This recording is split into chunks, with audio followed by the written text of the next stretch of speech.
On the coldest night of the year, silence blanketed the snow-covered streets of a small Michigan town. The world seemed to stand still, as if nature itself held its breath, waiting. Behind the frosted windows of homes, adorned with twinkling lights, families gathered around fires, sharing warmth and laughter.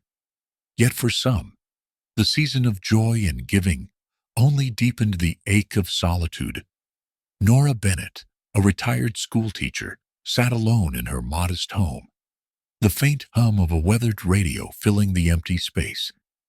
It had been years since she had felt the true spirit of Christmas, her heart weighed down by the loss of her only daughter, Emily. Memories of happier times haunted her like shadows, flickering at the edges of her thoughts, but never quite tangible enough to grasp. But as the clock struck midnight, a faint knock shattered the stillness.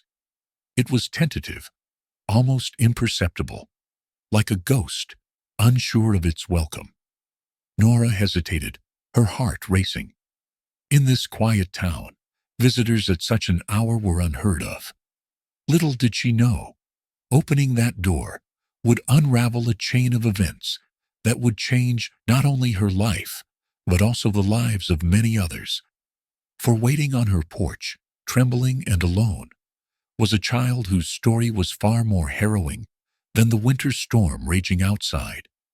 And so began a journey that would test the boundaries of courage, compassion, and the unyielding fight for justice against darkness. Nora Bennett wrapped her hands around a chipped ceramic mug, the warmth of the tea inside doing little to chase away the chills seeping into her bones. Outside, the wind howled, shaking the skeletal branches of the oak tree in her yard. She tried to lose herself in the pages of an old novel, but the words blurred, her thoughts drifting to Emily. It had been 7 years since the accident, but the grief felt fresh every December. Christmas had once been a time of joy and togetherness, with Emily's laughter filling every corner of the house. Now, it was just another reminder of what she had lost. The knock startled her. It was so faint, she almost dismissed it as the wind. But when it came again, more insistent, she set the book down and stood. Her slippers scuffed against the hardwood floor as she made her way to the door. Through the peephole, she saw nothing but darkness. Cautiously, she turned the lock and opened the door a crack. The sight that greeted her made her gasp. A girl, no older than 10, stood on the porch, shivering in a thin hoodie much too large for her small frame. Her face was pale, her lips blue, and bruises marred her cheek. In her arms, she clutched a tattered stuffed rabbit, its fur matted and missing an eye. "Please," the girl whispered, her voice trembling, "help me." Nora's heart clenched. She hesitated, the instincts of self-preservation warring with the compassion that had driven her life's work as a teacher. "Are you alone?" Nora asked, her voice softer than she expected. The girl nodded, her wide eyes glistening with tears. I ran away. He'll find me if I don't hide." "Who?" The girl glanced over her shoulder into the darkness, as if expecting a shadow to emerge. "My stepdad," she said finally, her voice breaking. "He's going to hurt me." Nora opened the door wider, her decision made before she even realized it. "Come inside," she said, stepping aside. The girl hesitated, her small hand tightening around the stuffed rabbit. When she finally crossed the threshold, Nora noticed the way she flinched at the sound of the door closing behind her. "What's your name?" Nora asked, kneeling to the girl's level. "Ava," she said, her voice barely above a whisper. "Ava," Nora repeated, offering a reassuring smile. "You're safe now." As the storm outside raged on, Nora couldn't shake the feeling that this was only the beginning. What danger had this child fled from? And by bringing her into her home, had she unknowingly invited that danger to her doorstep? For now, all she could do was offer warmth, a hot meal, and a place to rest. But as she looked into Ava's haunted eyes, she knew her quiet life was about to be turned upside down. Nora moved about the small kitchen, her mind racing as she prepared a bowl of hot soup for Eva Thea. The girl sat stiffly at the kitchen table, her wide eyes darting nervously around the room. She flinched at every creak and groan of the old house, clutching her stuffed rabbit tightly against her chest. "Do you like chicken noodle soup?" Nora asked, trying to sound casual, as she ladled the steaming broth into a bowl. Eva gave a timid nod, her gaze fixed on the tabletop. Nora placed the bowl in front of her, along with a slice of bread, then sat across the table, observing Eva with a mixture of concern and curiosity. The girl looked far too thin, her face pale and hollow. The bruises on her cheek and arms were unmistakable, telling a story Nora wasn't ready to hear. "Take your time," Nora said gently. Eva picked up the spoon with shaking hands, blowing softly on the soup before taking a small sip. Her shoulders relaxed slightly, the warmth of the meal seeming to ease some of her tension. As the minutes ticked by, Nora debated her next move. Every instinct told her she needed to call the authorities, to involve someone who could help Eva properly. But there was something in the girl's frightened eyes, something pleading, that made Nora hesitate. "Eva," Nora began softly, "can you tell me where your parents are?" Eva froze, the spoon halfway to her lips. She set it down carefully and shook her head. "I can't go back," she said, her voice trembling. Nora leaned forward, her hands clasped on the table. "Why not? Are they the ones who hurt you?" Eva hesitated, her fingers tightening around the stuffed rabbit. "It's my stepdad," she whispered finally. He's a bad man." Nora's heart sank. She didn't push further, sensing that Eva wasn't ready to share more. But the weight of the situation pressed heavily on her. If what Eva said was true, she was in grave danger, and so was Nora for taking her in. After Eva had eaten, Nora set up a makeshift bed for her on the couch. The girl curled up under a thick quilt, her rabbit tucked securely under her arm. "You're safe here," Nora reassured her, tucking the quilt around her. Eva didn't respond, her eyes already drifting closed. But the faint smile on her lips told Nora that she had done the right thing. Nora sat in her armchair long, after Eva had fallen asleep, staring into the dying embers of the fireplace. Her mind churned with questions and fears. What if Eva's stepfather came looking for her? What if he was dangerous? She thought about calling the police, but quickly dismissed the idea. If Eva's claims were true, there was no guarantee the authorities would protect her. Too many stories of failed systems and ignored pleas echoed in her mind. And then there was James Harper.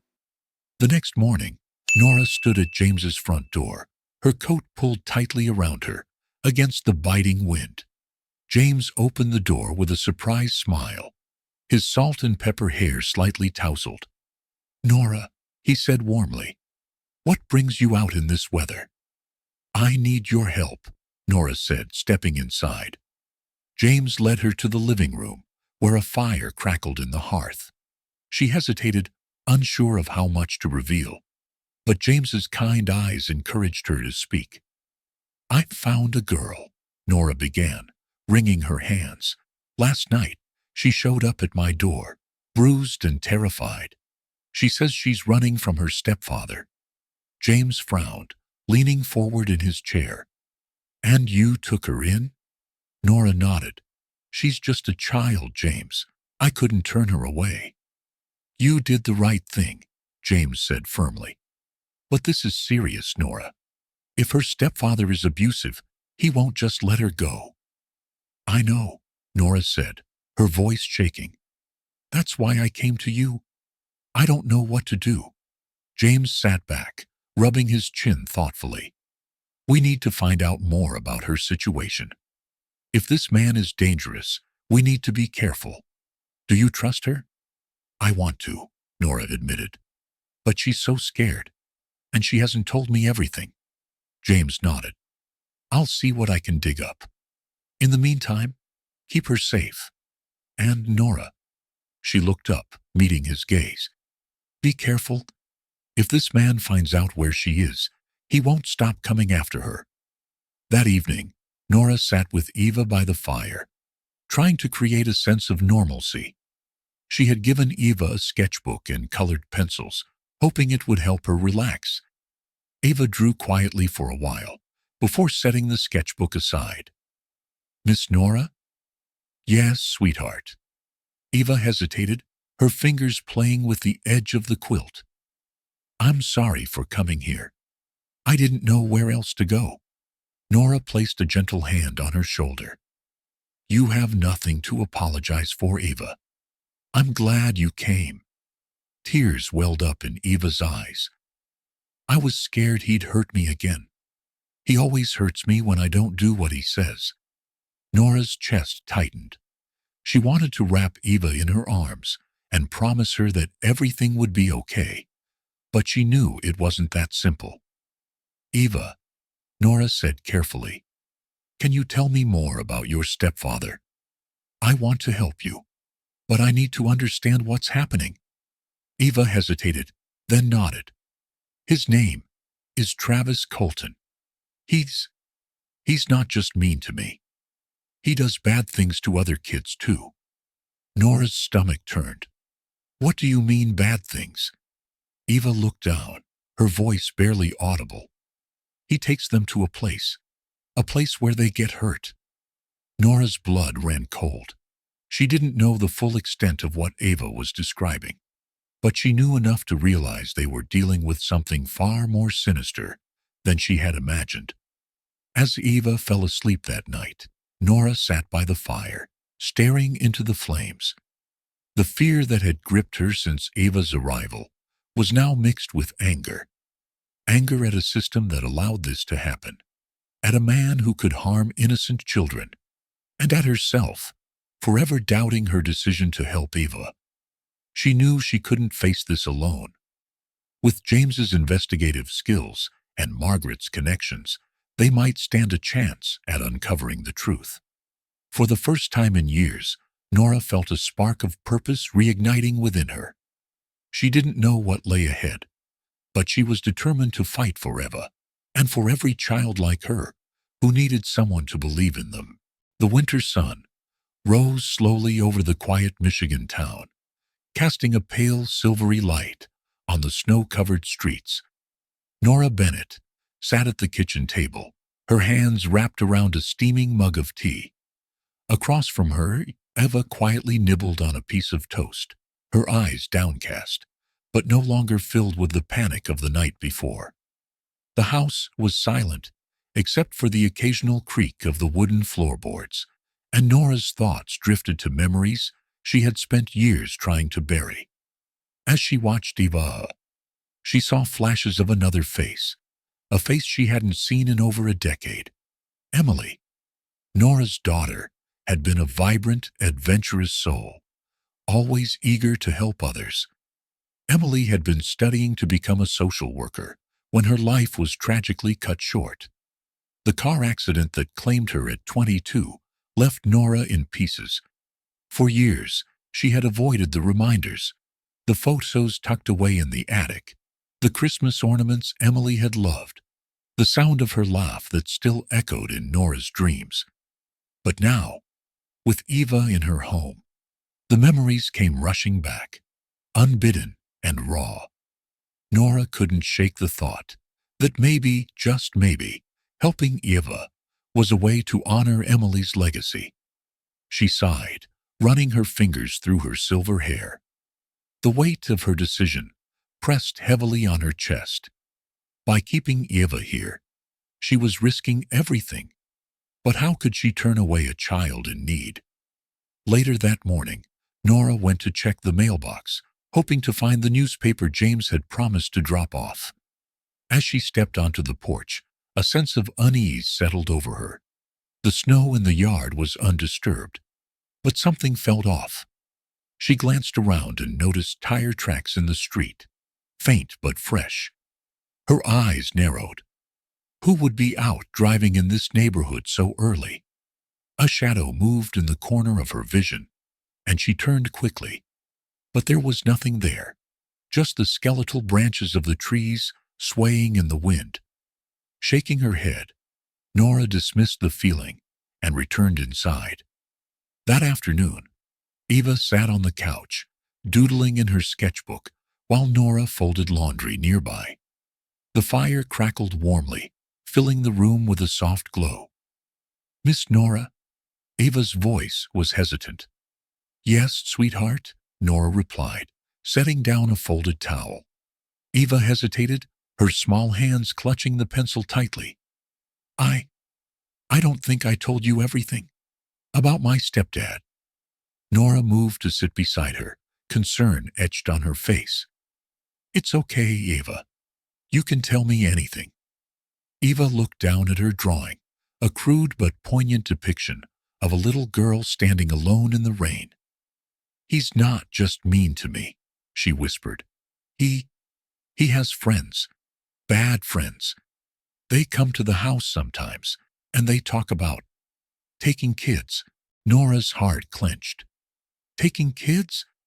What do you mean?" Eva looked up, tears brimming in her eyes. "I think they hurt them. I don't know why, but I heard them say they'd hurt me if I told anyone."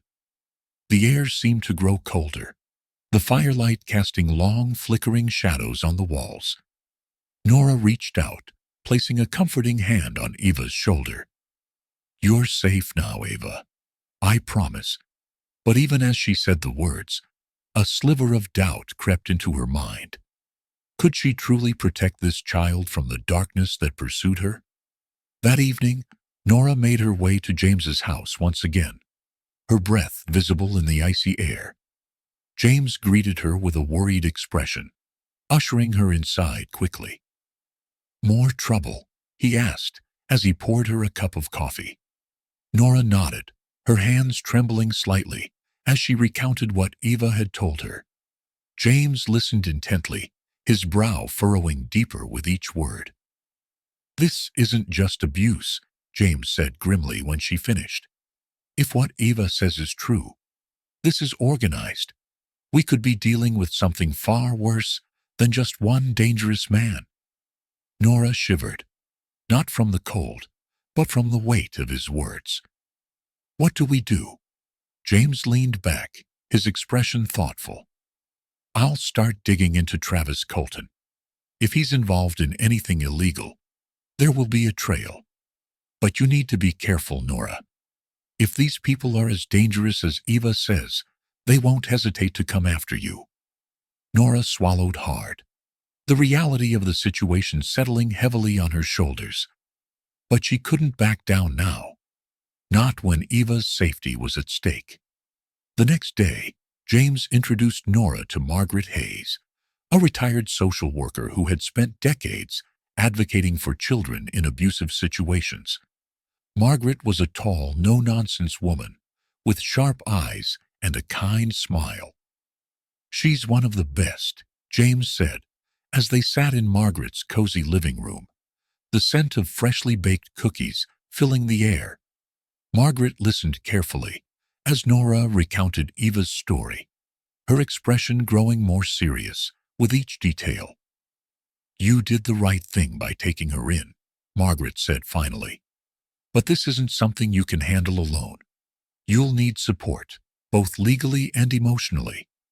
Nora nodded, grateful for Margaret's reassurance.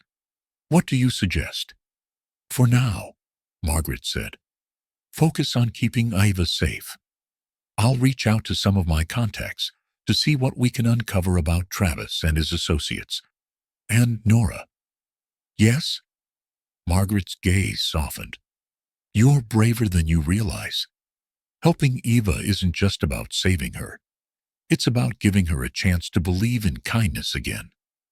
That night, as Nora and Eva sat by the fire, a loud thud startled them both. Nora's heart raced as she rose to investigate. her hand clutching the phone in case she needed to call for help. When she opened the door, she found a brick lying on the porch. Attached to it was a piece of paper with a single word scrawled in jagged letters: "Stay away." Her breath caught in her throat. Someone knew. She locked the door quickly, her hands trembling as she turned to Eva. The girl stood in the doorway, her eyes wide with fear. "Who was it?" Eva whispered. Nora forced a reassuring smile, though her stomach churned with dread. "Just some kids playing a prank," she lied. "Nothing to worry about." But as she held Eva close that night, Nora knew the fight was far from over. The shadows of her past and the darkness of Eva's present were converging, and the battle ahead would test every ounce of her strength. The snowstorm that had blanketed the town showed no sign of letting up, its icy tendrils weaving through the streets and casting an eerie stillness over the neighborhood. Inside her small, warm house, Nora Bennett stood by the window, watching the snow pile higher against the fences. She couldn't shake the unease that had taken root in her chest after last night's warning. Eva sat at the kitchen table, diligently working on a puzzle Nora had dug out of the closet. Despite her apparent focus, Nora could see the tension in the child's shoulders and the way her eyes darted toward the windows every few minutes. The events of the past days had created a fragile sense of safety, but it was clear that neither of them truly believed they were out of danger. Determined to take action, Nora dialed James Harper's number. Within minutes, he was at her doorstep, bundled in his heavy coat and carrying a notebook. "I've been digging," James began, after they sat down in the living room. "Travis Colton isn't just your average thug. He's connected to a larger operation." Nora leaned forward, her fingers tightening around her mug. "What kind of operation?" James opened his notebook, revealing a series of scribbled notes and printed documents. "Hazel Creek Trailer Park, where Eva lived, has a reputation. Over the years, there have been whispers about drug deals, illegal activities, and worse. But nothing ever sticks. It's as if someone higher up is pulling the strings." The words sent a chill down Nora's spine. "What do you mean by worse?" James hesitated, his gaze flickering toward Eva, who was still engrossed in her puzzle.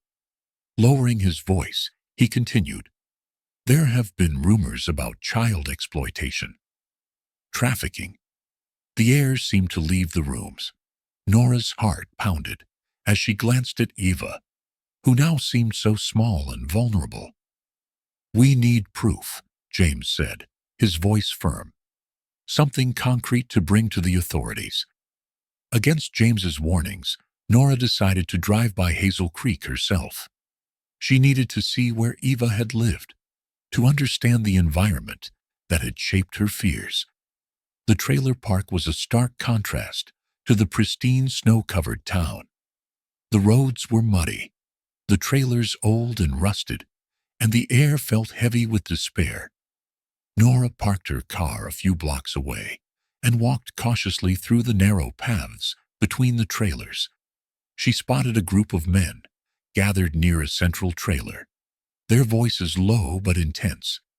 Among them was Travis, his hulking frame unmistakable. Her stomach tightened at the sight of him. As she turned to leave, her foot slipped on the icy ground, and she stumbled.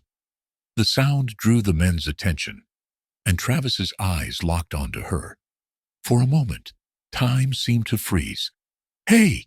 one of the men shouted, starting toward her. Nora bolted, her heart racing as she darted through the maze of trailers. She didn't stop until she reached her car, her breath visible in the cold air. As she drove away, she couldn't shake the feeling that she had just made a dangerous mistake. That night, Nora recounted her visit to James and Margaret Hayes, who had joined their small coalition.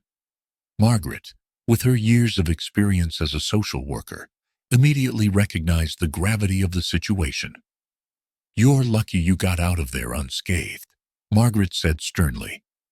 These people won't hesitate to hurt anyone who threatens their operation. James nodded in agreement. We need to be smarter about this. I've already started compiling information on Jonas Blackwell, the landlord who runs Hazel Creek. He's the common denominator in all of this. Margaret added, Jonas has deep pockets and connections. If he's involved, taking him down won't be easy. As they strategized, a loud bang echoed from outside, startling them all. James was the first to move, rushing to the door. Sitting on the porch was a shattered flower pot with a note attached. The words, scrawled in thick, uneven handwriting, read, Leave it alone. This is your final warning. Determined not to back down, Nora and her allies decided to contact the local authorities. But when they met with Officer Daniel Reed, his dismissive attitude only deepened their frustration. Hazel Creek has always been a trouble spot, Officer Reed said, leaning back in his chair. But without solid evidence, there's not much we can do. Margaret bristled. And what about the children? Are you just going to ignore the possibility of trafficking? Reed shrugged, his tone indifferent. We've had complaints before, but nothing's ever been proven. Maybe it's best to let this one go. Nora's fist clenched under the table. It was clear that Reed wasn't just unwilling, he was part of the problem. As they left the station, James muttered, This town's system is as broken as Hazel Creek itself. Back at home, Nora found Eva sitting quietly by the window, staring out at the snow. Her sketchbook lay open on her lap, revealing a drawing of two figures holding hands, a child and an adult, walking through a storm.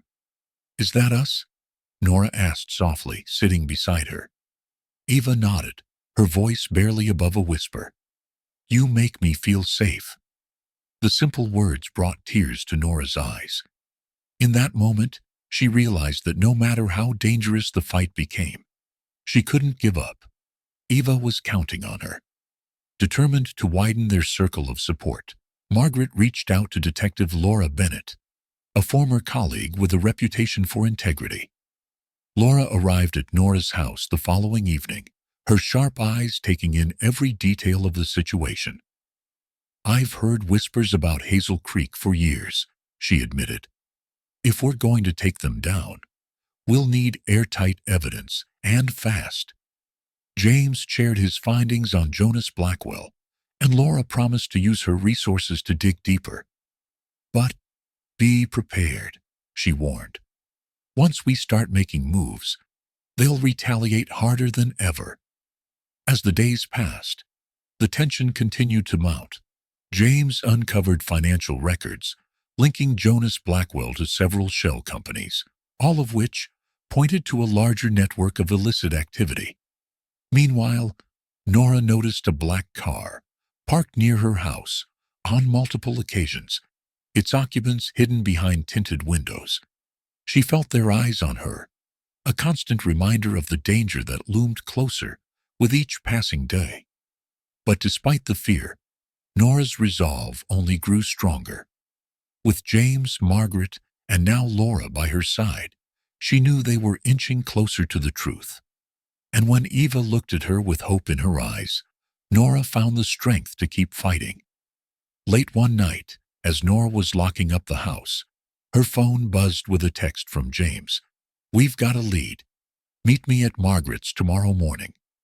But as she set the phone down, a knock at the door startled her. Peering through the peephole, she saw no one there. Opening the door cautiously, she found an envelope taped to the outside. Inside was a photograph of Eva, taken from outside the house. Below it were the chilling words, "You can't protect her forever." The air in Nora's house felt heavier after the ominous photograph had arrived. Its message was clear. Whoever was behind Hazel Creek's darkness wanted her silenced, but instead of breaking her resolve, the threat steeled her determination. If they were willing to resort to intimidation, it meant she was closer to uncovering the truth. Early the next morning, Nora, James, Margaret, and Detective Laura Bennett gathered at Margaret's home. Eva was left with a trusted neighbor, one of the few Nora knew she could rely on. The living room buzzed with quiet intensity as they pored over the new information James had uncovered. "The financial records are damning," James said, laying out spreadsheets and bank statements on the coffee table. "Jonas Blackwell is laundering money through a series of businesses, but Hazel Creek is where most of the activity is centered." Laura nodded, her sharp eyes scanning the documents. "This aligns with what I've heard about Blackwell. He uses the trailer park as a front for trafficking and exploitation. But we need more, something irrefutable to bring him down." Margaret chimed in, her voice resolute. "And we need to protect Eva. If they know she's here, they won't stop at threats." The group agreed to divide their efforts. Laura would use her connections in law enforcement to gather intelligence. James would continue investigating Blackwell's finances, and Margaret would work on building a network of trusted allies who could offer support and shelter. Nora returned home that afternoon with supplies to reinforce her modest house. She and James spent hours installing stronger locks, securing windows, and setting up a simple but effective alarm system. As they worked, Eva watched silently from the corner, her wide eyes tracking their movements. Nora noticed the way the girl's hands fidgeted, her small fingers twisting a piece of string into knots. "You're safe here," Nora said gently, crouching beside her. "We're doing everything we can to protect you." Eva hesitated, then whispered, "They'll come for me." Her words sent a pang through Nora's heart, but she forced a reassuring smile. "If they do, they'll have to get through me first." That evening, Margaret called with good news. She had reached out to an old colleague, a retired judge named Eleanor Price, who had a reputation for fighting corruption during her career.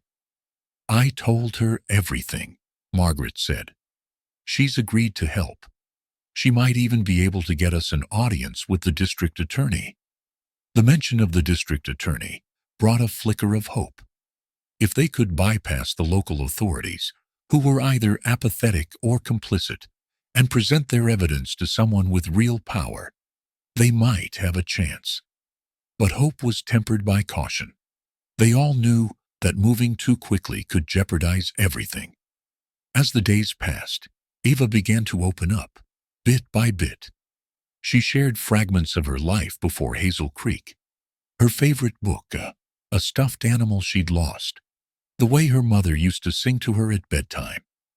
One afternoon, while Nora was folding laundry, Eva appeared in the doorway with her sketchbook. "Can I show you something?" she asked shyly. Nora nodded, sitting down as Eva flipped through the pages. The drawings were simple but striking, images of a small girl hiding in shadows, a towering figure with cruel eyes, and a warm, glowing house that bore a striking resemblance to Nora's.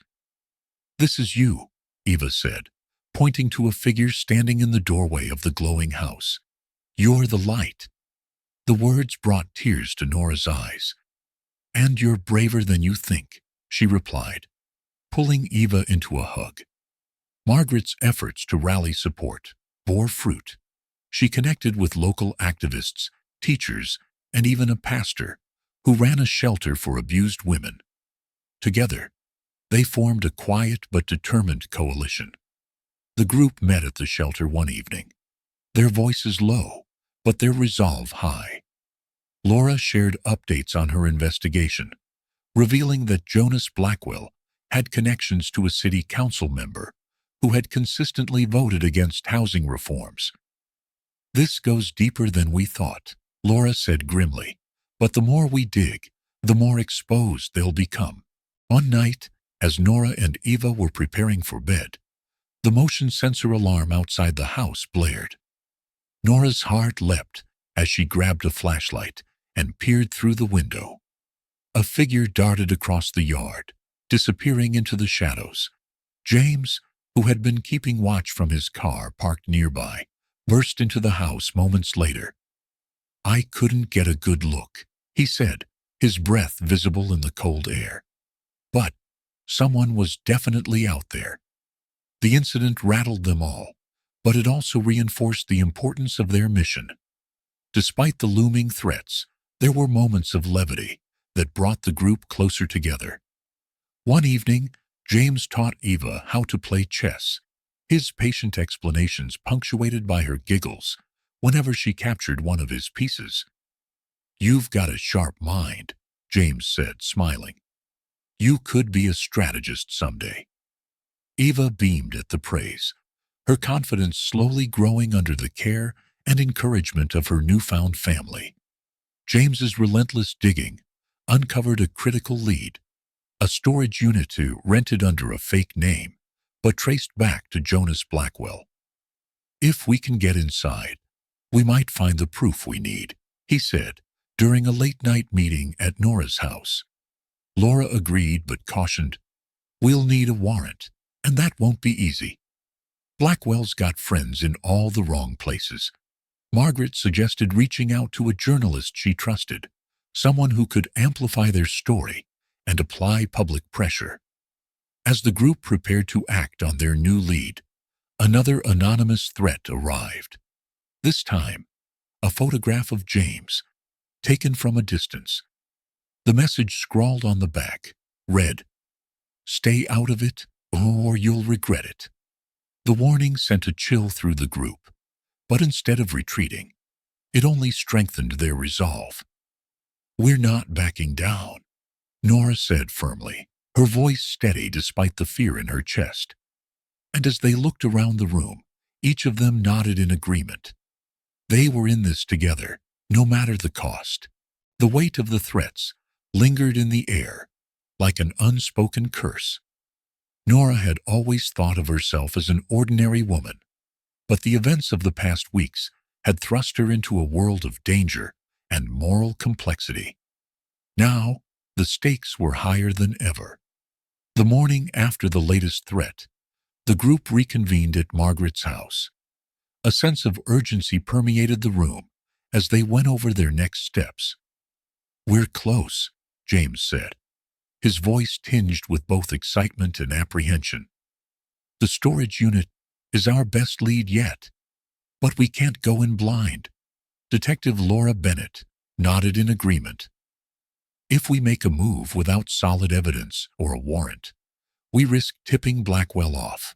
We need to be methodical." Nora glanced at Eva, who sat quietly by the window, her hands busy with her sketchbook. The girl had grown more confident, but moments of fear still flickered in her eyes. Nora resolved to keep her safe, no matter what it took. James and Laura worked together to gather information on the storage unit. Using her connections, Laura managed to identify its location on the outskirts of town. "It's in an industrial area," Laura explained during a late-night meeting. "Minimal security, but there's surveillance. We'll need to disable the cameras if we want to get in unnoticed." Sophia, a local IT specialist whom Margaret had recruited to their cause, chimed in. "I can handle that. I'll create a temporary blackout window for you to move in and out undetected." The plan was set. Laura and James would infiltrate the unit, while Nora and Margaret stayed behind to keep Eva safe. The night of the operation was cold and silent, the kind of stillness that made every sound seem amplified. Laura and James parked a block away from the storage facility, their movements quick and deliberate.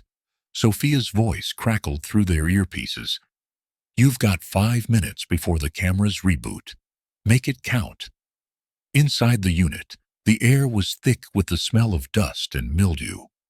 They rifled through boxes of documents, finding a trove of incriminating evidence, transaction records, photographs, and even a ledger detailing the trafficking network's operations. But their triumph was short-lived. As they exited the unit, headlights cut through the darkness.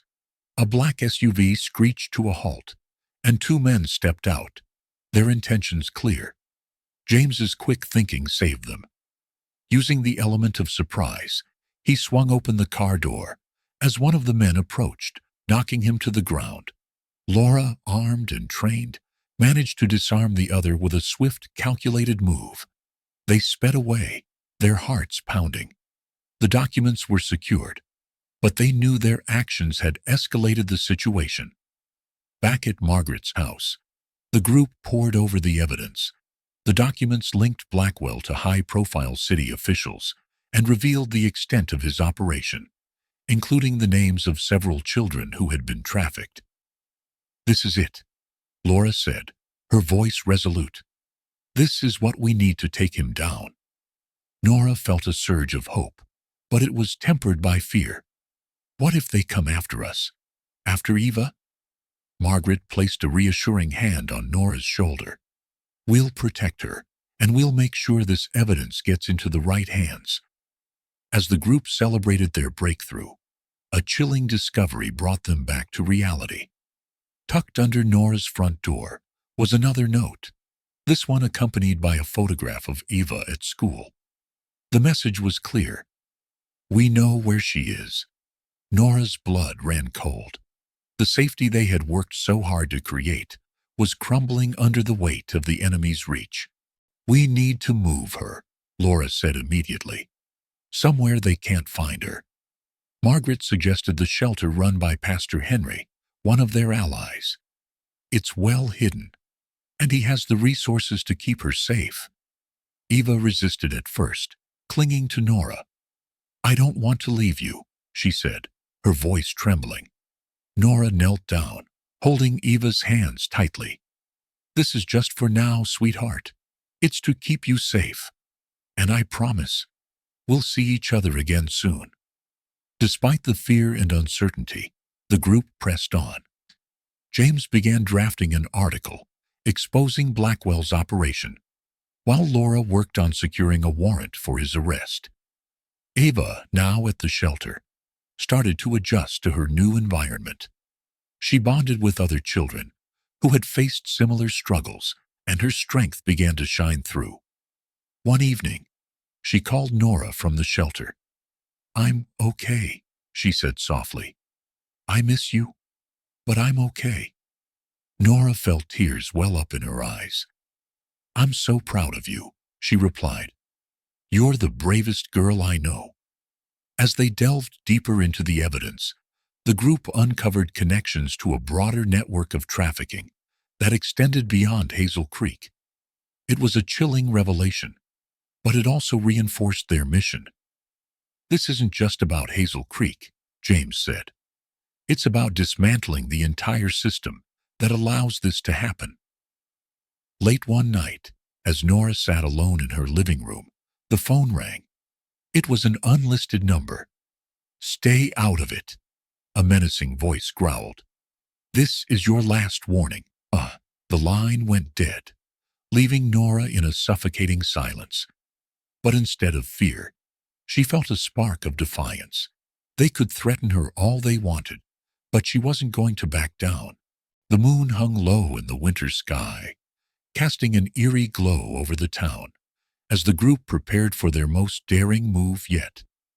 Hazel Creek Trailer Park so loomed ahead like a fortress of despair, its decrepit structures hiding secrets that needed to be exposed. For Nora and her allies, the risks had never been greater. The night began at Margaret's house, now their unofficial headquarters.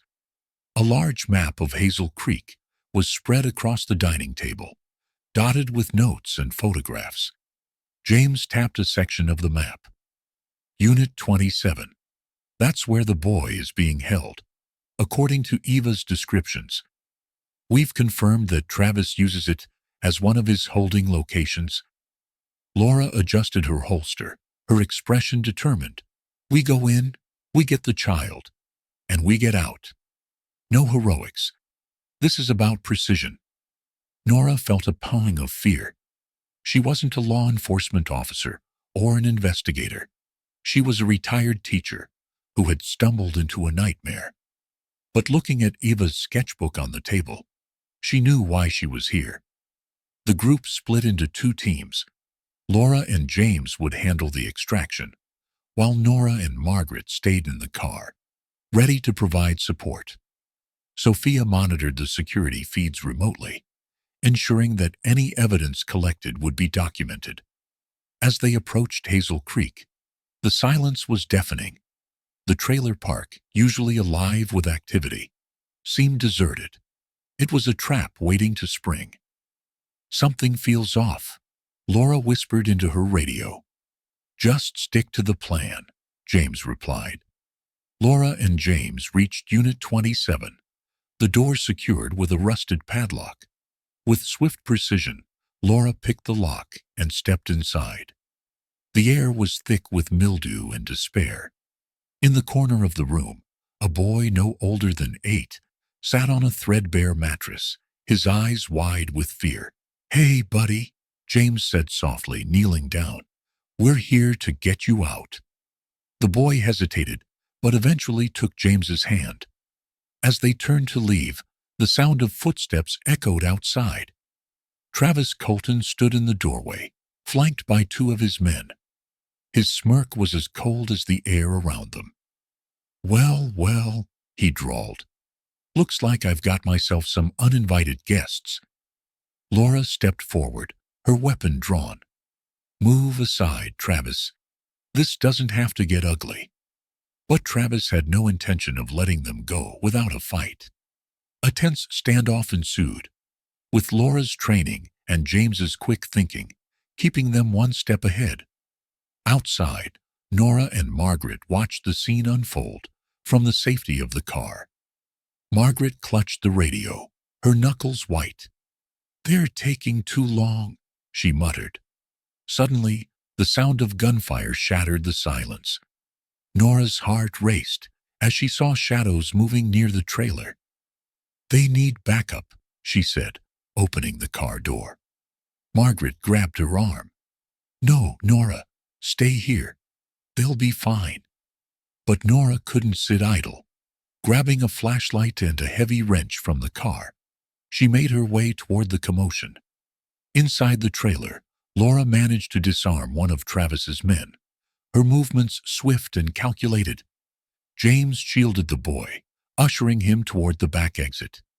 "Nora's here," he whispered urgently as he spotted her in the doorway. "Get the boy out," Nora shouted, brandishing the wrench. The chaos reached its peak as Travis lunged at Laura, only to be subdued with a well-placed strike from Nora. It was enough to create a window of escape. The group reconvened at Margaret's house, adrenaline still coursing through their veins. The boy, who introduced himself as Ben, clung to Nora, his small hands trembling. "You're safe now," she said, stroking his hair. Sophia reviewed the footage they had captured during the operation. "This is solid evidence," she said. "It ties Travis directly to the trafficking ring." But the victory was bittersweet. Travis had escaped, and they knew he wouldn't go down without a fight. News of the rescue spread quickly, and the community's reaction was mixed. Some lauded Nora and her group as heroes, while others criticized them for putting themselves and the town at risk. "They're going to bring trouble to all of us," one neighbor muttered during a town meeting. Nora stood firm. "Trouble is already here. Ignoring it won't make it go away." Eva struggled with guilt upon hearing about the operation. "It's my fault," she said tearfully to Nora. "If I hadn't told you about Travis, none of this would have happened." Nora knelt down and took Eva's hands. "No, sweetheart, you were brave to tell us the truth. Because of you, we saved Ben.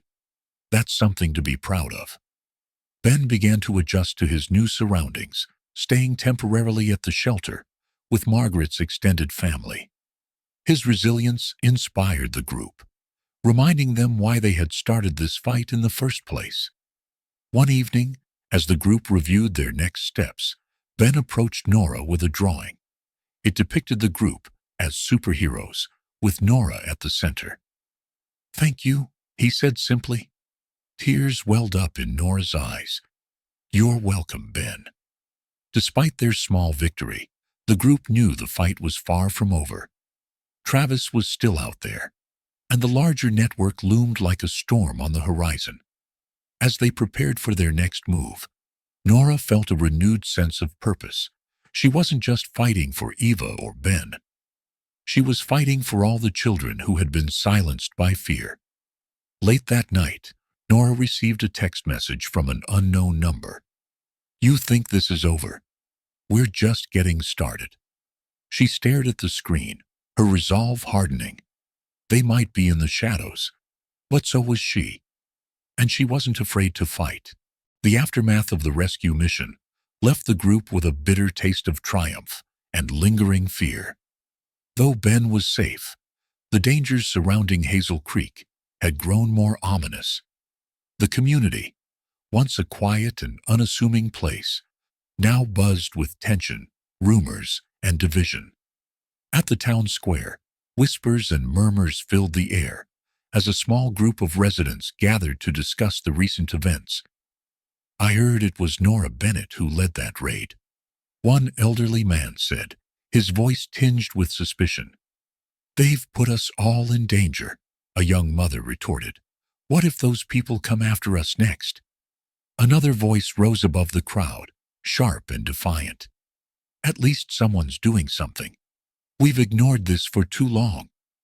Nora, walking through the square to buy groceries, caught snippets of the conversation. The weight of their words pressed heavily on her shoulders. As much as she tried to focus on the positive outcome of saving Ben, the harsh realities of community backlash gnawed at her confidence. Back at the house, Eva sat by the window, staring out at the snowy streets with a blank expression. She had barely spoken since the rescue, her guilt and fear manifesting in silence. Nora approached her with a cup of cocoa. "It's cold out there, isn't it?" Eva shrugged, her gaze still fixed outside. "They're all mad at you because of me." "That's not true," Nora said gently. "People are scared, and when they're scared, they look for someone to blame. But this isn't your fault." Eva turned to her, tears brimming in her eyes. "I told you about Travis. I made it worse. I don't want anyone else to get hurt because of me." Nora knelt beside her, placing a reassuring hand on her shoulder. "You didn't make anything worse, Eva. You gave Ben a chance at a better life. That's what matters."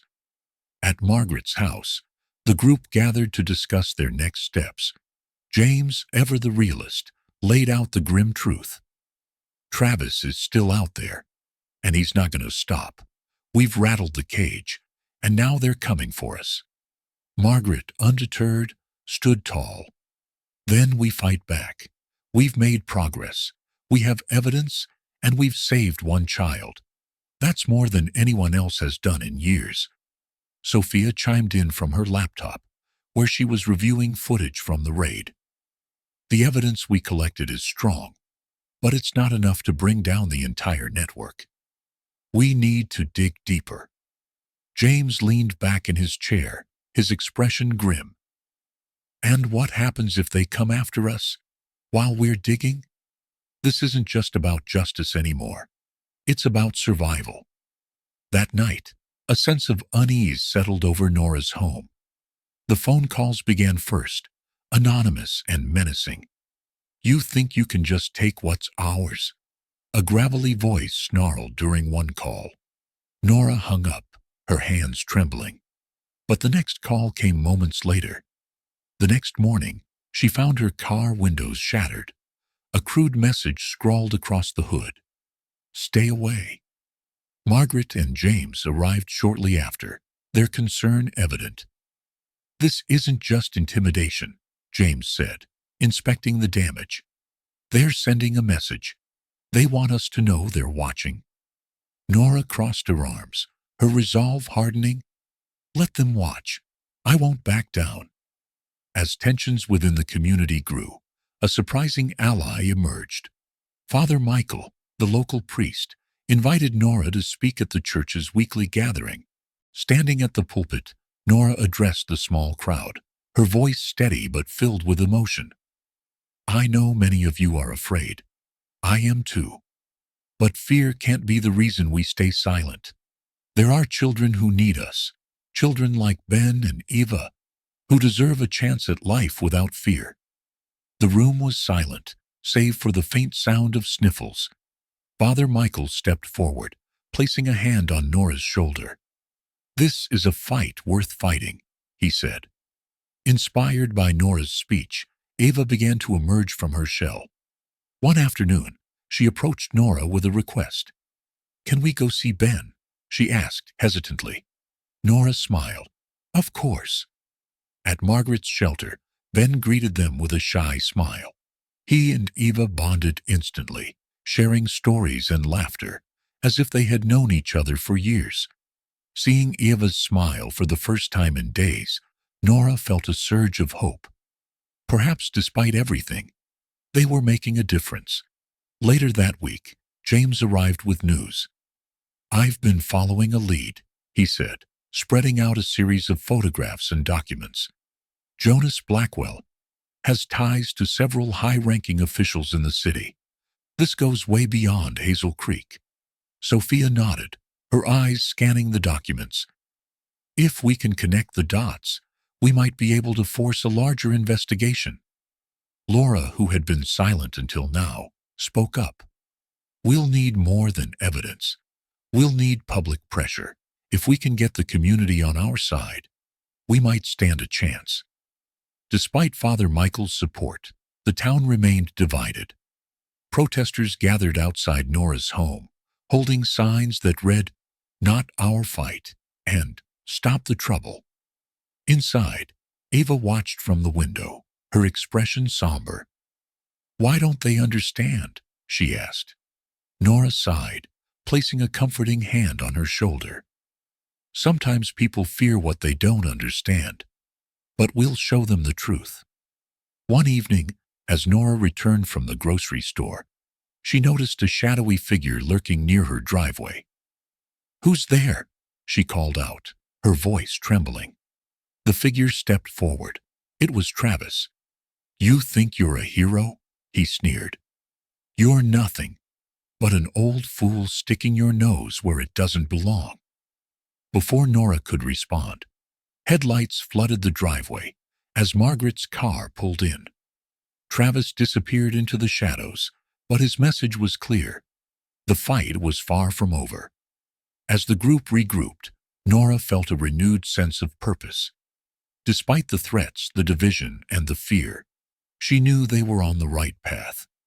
Looking at Eva, who now showed signs of hope and resilience, Nora realized that this wasn't just about dismantling a network. It was about rebuilding lives. Late that night, as Nora prepared for bed, she received an envelope slipped under her door. Inside was a single photograph of Eva, taken from a distance, with the words, "You can't protect her forever." Her hands shook, but her resolve only grew stronger. The fight was just beginning. Standing at the pulpit, Nora addressed the small crowd, her voice steady but filled with emotion. I know many of you are afraid. I am too. But fear can't be the reason we stay silent. There are children who need us, children like Ben and Eva, who deserve a chance at life without fear. The room was silent, save for the faint sound of sniffles. Father Michael stepped forward, placing a hand on Nora's shoulder. This is a fight worth fighting, he said. Inspired by Nora's speech, Eva began to emerge from her shell. One afternoon, she approached Nora with a request. Can we go see Ben?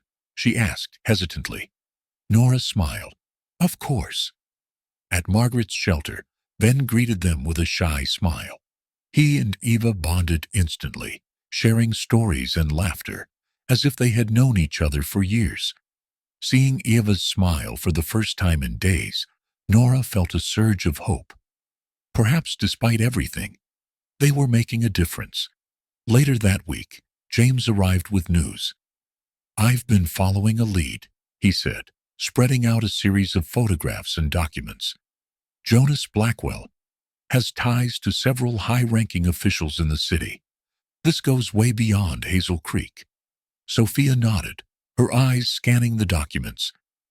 If we can connect the dots, we might be able to force a larger investigation. Laura, who had been silent until now, spoke up. We'll need more than evidence. We'll need public pressure. If we can get the community on our side, we might stand a chance. Despite Father Michael's support, the town remained divided. Protesters gathered outside Nora's home, holding signs that read, "Not our fight," and "Stop the trouble." Inside, Ava watched from the window, her expression somber. "Why don't they understand?" she asked. Nora sighed, placing a comforting hand on her shoulder. "Sometimes people fear what they don't understand, but we'll show them the truth." One evening, as Nora returned from the grocery store, she noticed a shadowy figure lurking near her driveway. "Who's there?" she called out, her voice trembling. The figure stepped forward. It was Travis. "You think you're a hero?" he sneered. "You're nothing but an old fool sticking your nose where it doesn't belong." Before Nora could respond, headlights flooded the driveway as Margaret's car pulled in. Travis disappeared into the shadows, but his message was clear. The fight was far from over. As the group regrouped, Nora felt a renewed sense of purpose. Despite the threats, the division, and the fear, she knew they were on the right path. Looking at Eva, who now showed signs of hope and resilience, Nora realized that this wasn't just about dismantling a network. It was about rebuilding lives. Late that night, as Nora prepared for bed, she received an envelope slipped under her door. Inside was a single photograph of Eva, taken from a distance, with the words, "You can't protect her forever." Her hands shook, but her resolve only grew stronger. The fight was just beginning. Desperate for reinforcements, Laura introduced the group to Victor Martinez, a federal investigator known for his work dismantling organized crime rings. Though skeptical at first, Victor was impressed by the group's evidence. "This is bigger than I imagined," he admitted during their first meeting. "But it's going to take more than this to bring them down." Victor's involvement brought a sense of legitimacy to their efforts, but it also meant higher stakes. "If we fail," he warned, "these people won't just go after you. They'll destroy everything you love." Victor's arrival invigorated the group. Margaret organized a community meeting at the local church, inviting residents to hear the truth about Hazel Creek. Though attendance was sparse at first, Father Michael's impassioned speech swayed many. "These children are our children," he said, his voice echoing through the pews. "If we turn our backs now, we are complicit in their suffering."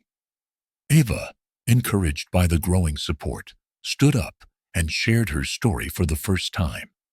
Her voice trembled, but her words resonated deeply. "I was scared to speak up," she admitted. "But if we don't, who will?" The group's momentum was short-lived. One evening, as Nora drove home from the church, her car was forced off the road. Emerging from the shadows, Travis Colton stood smirking. "You've caused enough trouble," he growled, gripping her arm tightly. "Time to teach you a lesson." Before Travis could act, headlights approached, and he fled into the woods. Nora, shaken but unharmed, called Laura immediately. "This isn't just intimidation," Laura said. "He's escalating." Witnessing Nora's courage inspired Eva to confront her fears head-on. At school, she joined a club focused on social justice, channeling her experiences into advocacy. One afternoon, she told Nora, "I want to help kids like me, kids who feel invisible." Nora hugged her tightly. "You already are, Eva." Sophia uncovered new evidence, encrypted emails linking Jonas Blackwell to a high-profile fundraiser happening in the city. The event, hosted by influential politicians, was the perfect opportunity to expose the network. "We have one shot at this," Victor said. "If we fail, they'll bury us." The group began planning their most daring move yet, a public confrontation that would shine a spotlight on the corruption and force the authorities to act. As the group finalized their plans, Nora received a package at her doorstep. Inside was a photograph of Eva at school, accompanied by a chilling note.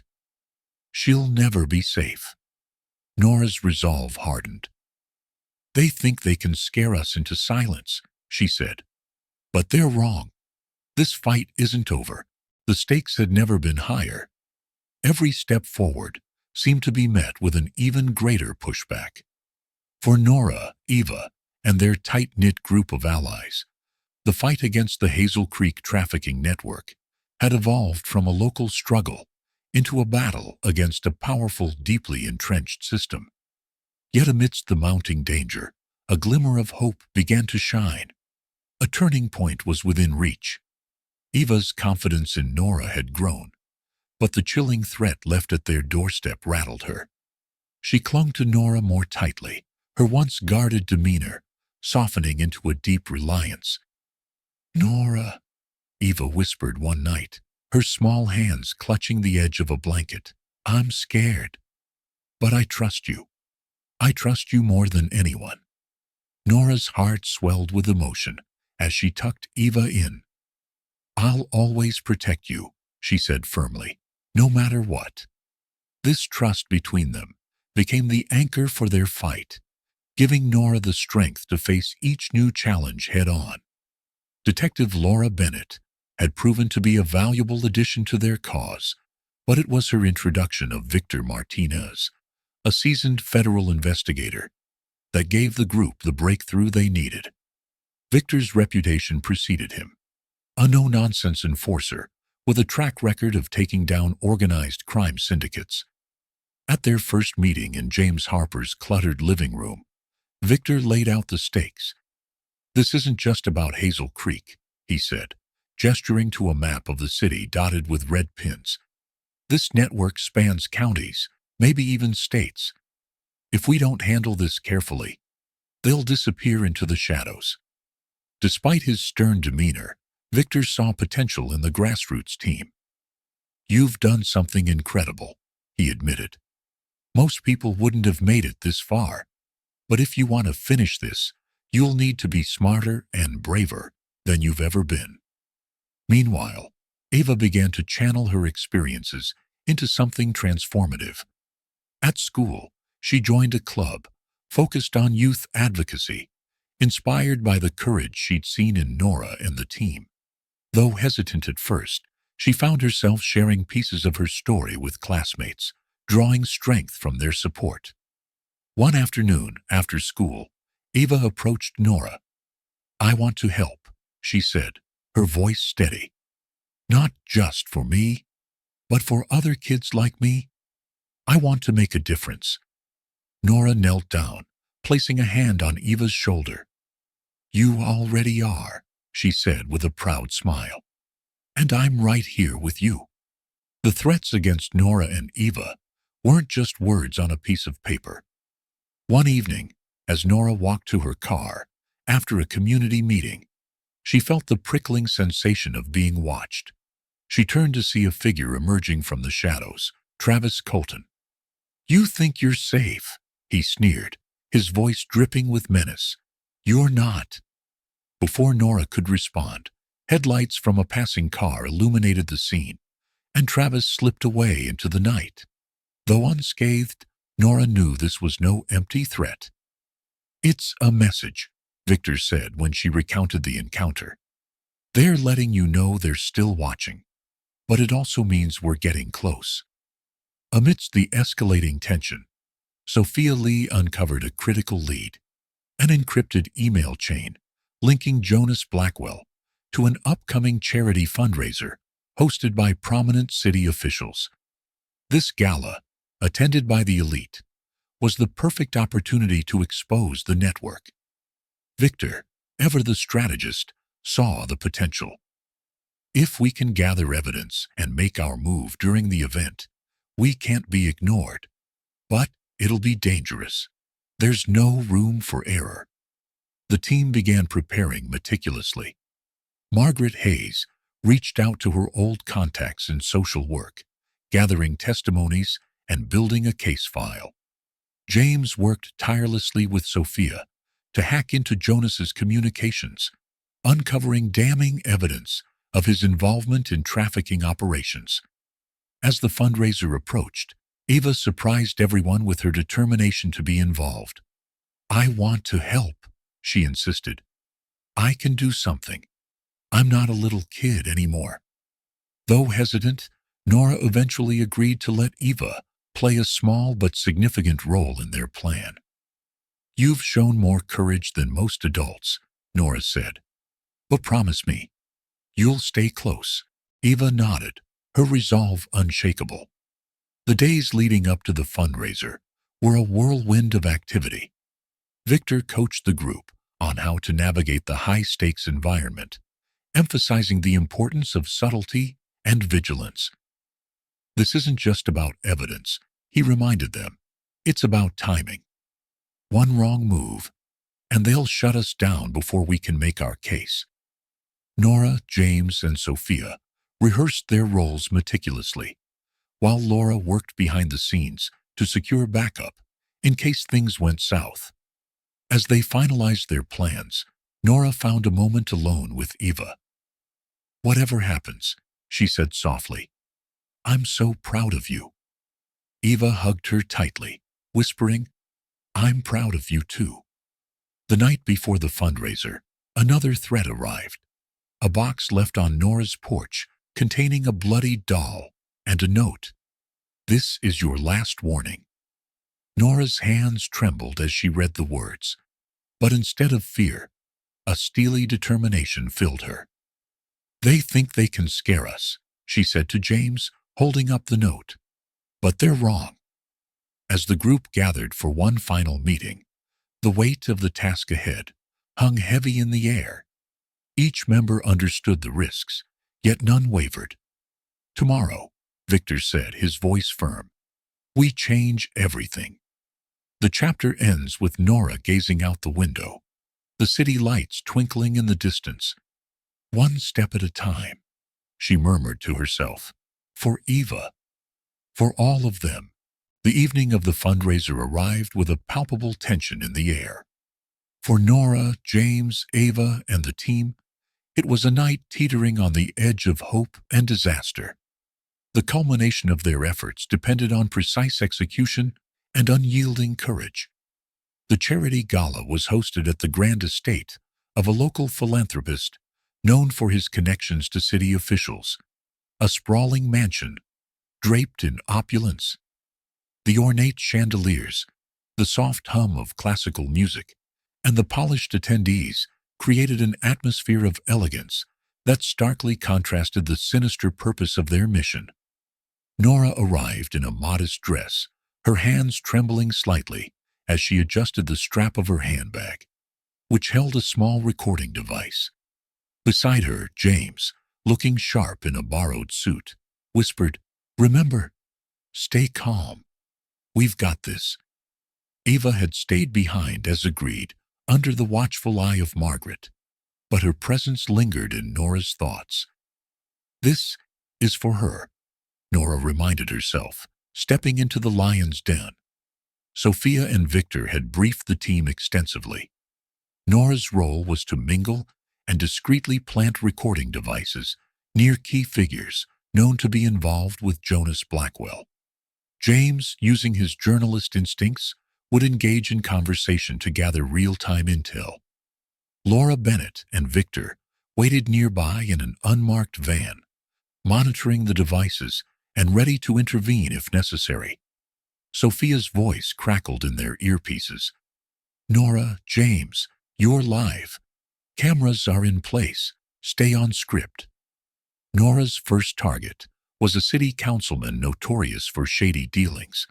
As she approached him, feigning interest in the art exhibit he was admiring. Her heart raced. With careful movements, she placed the device beneath the edge of a nearby table. James, meanwhile, engaged a prominent real estate developer, steering the conversation toward Hazel Creek. "It's fascinating how certain areas seem to slip through the cracks," he said, watching for a reaction. The developer's expression tightened, a flicker of guilt crossing his face. "You'd be surprised how hard it is to maintain control in those places," he replied, his voice low. Victor's voice came through their earpieces. "Good work, James. Keep him talking." As the evening progressed, the tension became almost unbearable. Jonas Blackwell entered the room, exuding a confidence that sent chills down Nora's spine. He greeted attendees with calculated charm, his every movement a reminder of the power he wielded. Nora avoided his gaze, focusing instead on her next task. She moved toward the gala's silent auction table, where Jonas's closest associates gathered. Placing the final recording device, she caught snippets of their conversation. "Tighten security at Hazel Creek.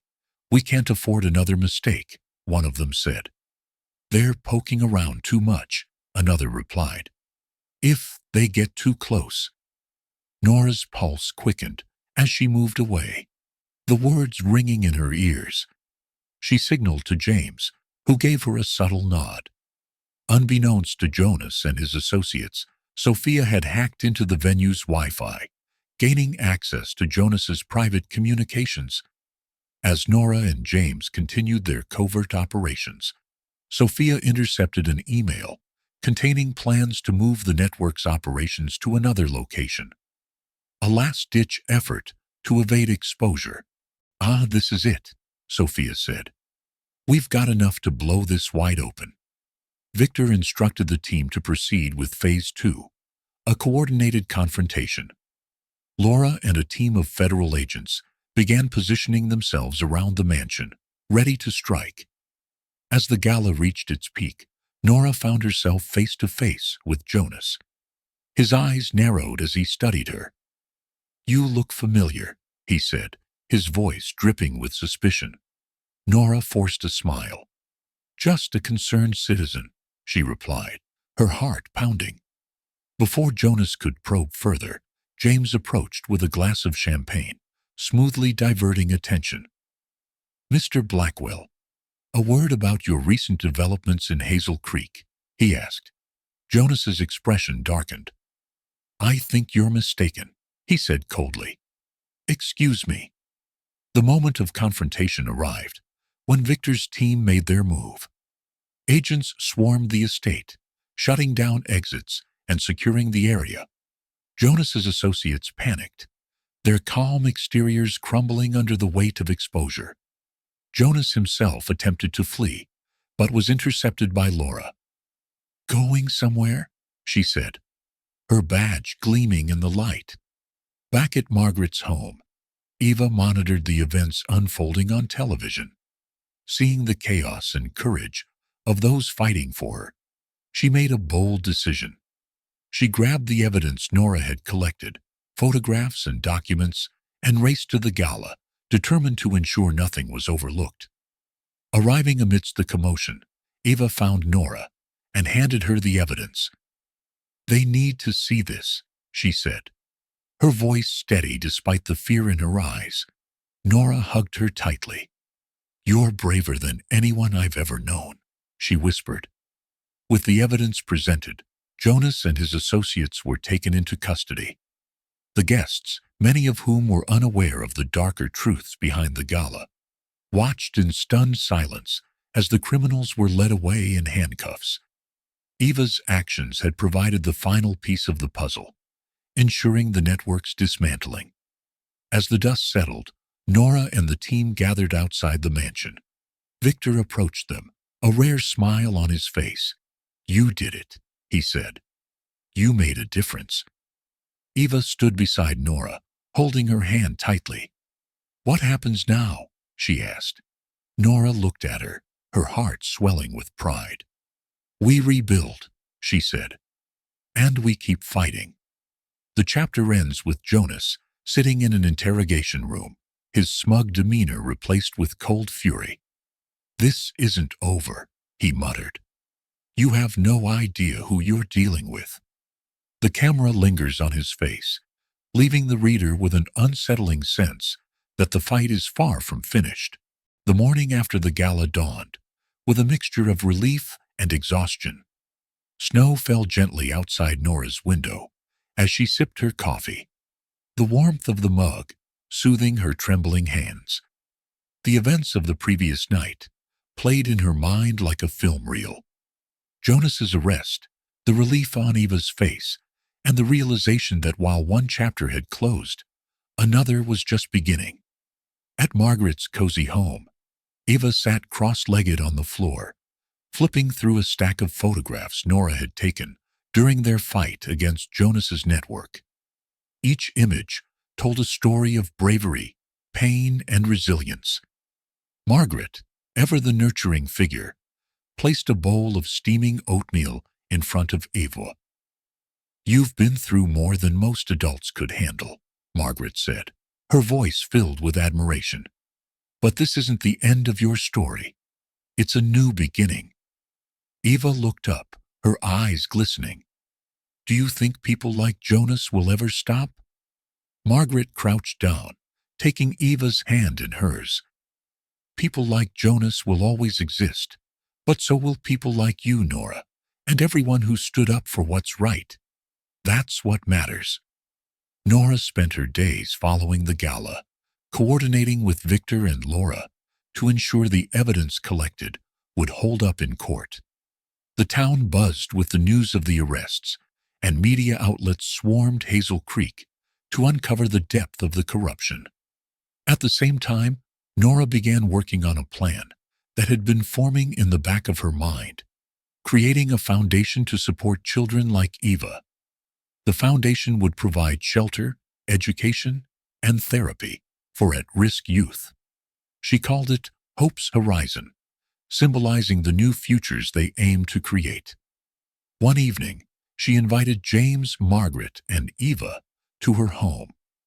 The dining table was covered with blueprints, grant applications, and sketches of the foundation's logo. A rising sun over a serene landscape. "Oh, this is incredible," James said, scanning the plans. "But are you sure you're ready for this?" "I wasn't ready to open my door to Eva either," Nora replied, a soft smile on her face. "But sometimes readiness isn't what matters. It's doing what's right." Eva began attending therapy sessions with Dr. Amelia Clark, a compassionate and skilled psychologist recommended by Margaret. Their sessions were transformative for Eva, offering her a safe space to confront her fears and express her emotions. One day, as they sat in the softly lit office, Dr. Clark handed Eva a blank journal. "This is yours," she said. "Whenever you feel something you can't say, write it here." Eva hesitated, but took the journal, clutching it to her chest. That night, she began writing. Her first entry was a simple sentence: "I survived." As the weeks passed, Eva's entries grew longer and more introspective. She wrote about her life with Travis, the nights she spent in fear, and the hope she felt when Nora opened her door. Writing became her sanctuary, a place where she could make sense of her past and envision her future. Despite the triumph at the gala, not everyone in town supported Nora's actions. Some residents felt her involvement had brought unwanted attention and disruption. One afternoon, while walking to the market, Nora overheard a group of women gossiping. "She always has to play the hero," one of them said. "What if this all comes back to bite us?" Nora's heart sank, but she squared her shoulders and kept walking. She reminded herself that change was often met with resistance, and their opinions didn't diminish the lives that had been saved. James, sensing her frustration, encouraged her. "They'll come around, Nora. They're just scared. People cling to what they know. even if it's broken. Margaret took the lead in organizing community meetings to address the trauma Hazel Creek's residents had endured. The meetings became a space for sharing stories, expressing fears, and finding solidarity. One evening, Eva stood before the group, clutching her journal. She read an entry aloud, her voice trembling but steady. "I thought I'd never feel safe again, but I'm here, and I'm not afraid anymore." The room erupted in applause, and Margaret wrapped Eva in a tight hug. It was a turning point for the community, a moment of collective healing. As Christmas approached, Nora, Eva, and Margaret visited Hazel Creek one last time. The trailer park, now empty and eerily quiet, bore the scars of the lives it had harbored. They stood together, each lost in their thoughts. "Do you think it'll ever feel like this didn't happen?" Eva asked, her voice barely above a whisper. "No," Nora said, placing a hand on Eva's shoulder. "And it shouldn't. What happened here matters. It's part of your story. And it's part of what makes you strong." Eva knelt down and placed a small hand-painted rock at the entrance. It read, "We were here. We mattered." In the months that followed, Hope's horizon began to materialize. Volunteers poured in, offering their time and resources to support Nora's vision. The foundation's first shelter was named Eva's Haven, a tribute to the girl who had inspired it all. Eva became a key figure in the foundation, sharing her story at events and helping other children find their voices. She had found her purpose, and it radiated through everything she did. On the eve of Hope's Horizon's grand opening, Nora sat on her porch, watching the stars. Eva joined her, holding 2 mugs of hot chocolate. "I used to think nothing good could ever come from what happened to me," Eva said. "But now, I see it differently. You showed me that, even in the darkest times, there's always a way to find the light." Nora smiled, her heart full. "You found the light, Eva. I just showed you where to look." As the chapter closes, a news report plays in the background. The anchor speaks of an upcoming trial for Jonas Blackwell and his associates. While many celebrate the dismantling of this network, experts warn that similar operations continue to thrive across the country. The fight is far from over. Nora turns off the television, her resolve steeled. "We've only just begun," she says, her eyes meeting Eva's. The early morning sun filtered through the frosted windows of Hope's Horizon, casting a warm glow over the newly painted walls of Eva's Haven. The grand opening was only a week away, and the foundation was buzzing with activity. Volunteers moved purposefully, arranging furniture, unpacking donated supplies, and preparing for the children who would soon fill the space with their laughter and stories. Across town, the media continued to dissect the impact of Jonas Blackwell's arrest. News channels replayed footage of the gala raid, highlighting the bravery of Nora, James, and Detective Laura Bennett. Eva's testimony, though brief, had captured the nation's attention. The resilience of a young girl who had endured so much and emerged stronger inspired countless viewers. Articles poured in from national outlets, shining a spotlight on the systemic failures that had allowed Jonas's network to thrive. The headlines were stark. Hazel Creek, a wake-up call for America. Exposing the shadows, how one town took on corruption. The coverage reached Capitol Hill, where policymakers began discussing potential reforms. Nora received an invitation to testify before a Senate committee on child protection laws. Though hesitant at first, she recognized the opportunity to amplify their mission on a national stage. Eva's role as an advocate grew rapidly. At just 12 years old, she became a symbol of resilience and hope. Her journal entries, shared with the public through Nora's foundation, resonated deeply. Schools, community centers, and even local governments reached out, requesting Eva to speak. One such event took place at a nearby middle school. Standing on the auditorium stage, Eva clutched the microphone tightly. Her voice quivered at first, but grew steady as she shared her story. "I used to think no one cared," she said, her eyes scanning the room of attentive faces. "But then someone did, and that changed everything." The audience erupted into applause, and teachers wiped away tears. Eva's words sparked a wave of student-led initiatives, from fundraisers to awareness campaigns. Her courage was infectious, igniting a ripple effect far beyond the small town of Hazel Creek. Despite the progress, challenges persisted. Local opposition to Nora's work remained vocal. A town hall meeting meant to address the foundation's impact quickly turned contentious. Residents voiced concerns about increased attention, bringing more problems to their quiet town. "Why should we bear the brunt of the city's failures?" one man shouted, his voice tinged with anger. Nora stood firm, addressing the crowd with her characteristic grace. "This isn't about blame," she said. "It's about responsibility. If we don't take action, who will?" Her words swayed some, but not all. As the meeting adjourned, James pulled her aside. "You're doing the right thing," he said. "They'll come around eventually." One afternoon, while organizing files in her study, Nora came across a photograph of her late daughter, Emily. Tears welled up as she traced the edges of the frame.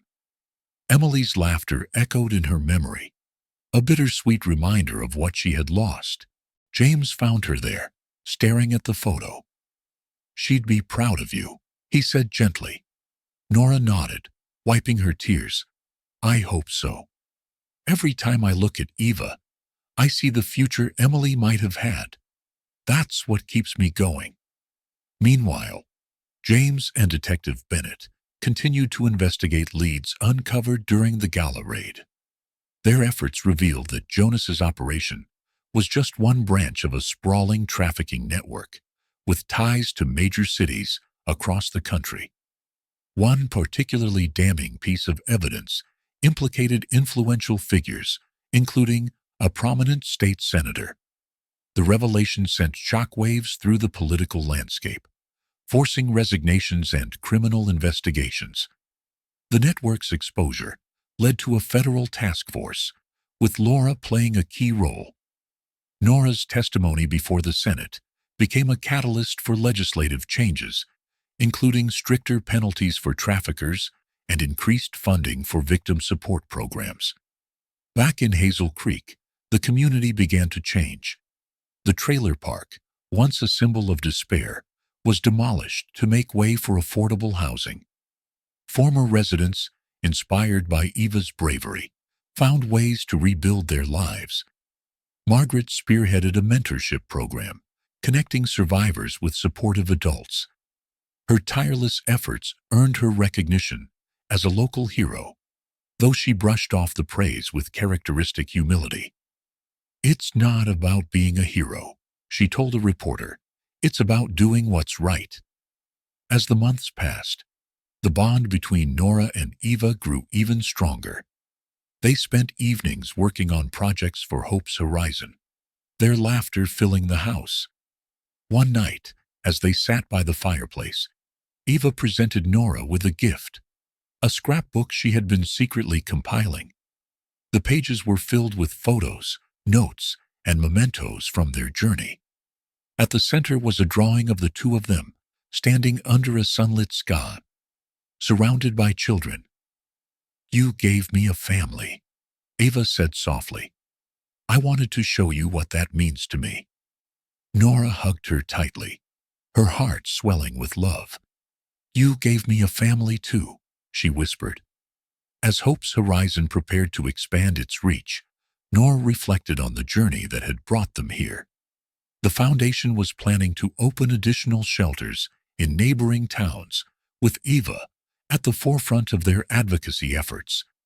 In an interview with a national news outlet, Eva summed up their mission eloquently. "We can't change the past," she said, but we can make sure no one else has to live it. Her words became the foundation's motto, emblazoned on their website and promotional materials. The chapter closes on a foreboding note. James receives an anonymous tip about remnants of the network and regrouping under a new leader. As he shares the information with Nora, their resolve strengthens. "We've come too far to stop now," Nora says, her voice firm. "This fight isn't over." The crisp winter air carried the faint scent of pine and burning firewood, mingling with the distant echoes of children's laughter as snowflakes danced lazily to the ground. Hazel Creek had transformed in the past year. What was once a fractured community now shimmered with the light of hope. Strings of colorful lights adorned newly constructed homes, and the town square was alive with festive cheer, bustling with families enjoying the annual Christmas market. For Nora Bennett, this holiday season felt different. Her home, always welcoming yet often solemn, now pulsed with life and warmth. Ava had been living with Margaret Hayes's extended family for almost a year, but the bond they shared was as strong as ever. This Christmas Eve, Nora found herself wrapped in quiet anticipation. Just as Nora placed the final log onto the crackling fire, the doorbell rang. She wasn't expecting anyone, and for a fleeting moment, her heart skipped. Memories of the past year, threats, close calls, and uncertainty rushed back, but she pushed them aside, steadying herself. When she opened the door, a figure bundled in a bright red coat stood against the snowy backdrop, clutching a carefully wrapped package. It was Eva. "Merry Christmas, Nora," Eva said, with a wide grin, her eyes sparkling with excitement. Nora's breath caught. "Eva, what a wonderful surprise." She pulled the girl into a warm embrace, holding her as though the weight of the world had momentarily lifted. "Come in, sweetheart. You must be freezing." Eva stepped inside, the chill quickly replaced by the cozy warmth of Nora's home. She carried a sense of confidence now, her posture straighter, her smile broader. At just 13, Ava exuded a quiet strength that Nora hadn't seen before. After they shared hot cocoa and cookies, Eva handed Nora the package. "Open it," she urged, her excitement barely contained. Nora carefully unwrapped the gift, revealing a wooden frame, encasing an intricately embroidered piece of fabric. The embroidery depicted a small house, surrounded by trees, children playing in the yard, and two figures standing together. Below the scene were the words, "The home that built hope." Nora's hands trembled as she held the gift. "Ava, this is beautiful," she whispered, her voice thick with emotion. "You made this?" Eva nodded. "I wanted to give you something that showed what you've given me. A home, a family, and hope." Tears welled in Nora's eyes. "You've given me so much more, Eva. You've reminded me of what love and resilience can do." As the evening wore on, they sat by the fire, reminiscing about the past year. They spoke of the challenges they had overcome, the night of the raid, the trials that followed, and the courage it took to face a broken system. Eva shared her plans for the future. "I want to study social work," she said, her voice steady. "I want to help kids like me, kids who feel invisible." Nora reached for her hand. "You'll be amazing, Ava. You already are." The conversation turned to lighter topics as the fire crackled. Ava told stories of her new school, her growing circle of friends, and the small victories that had shaped her year.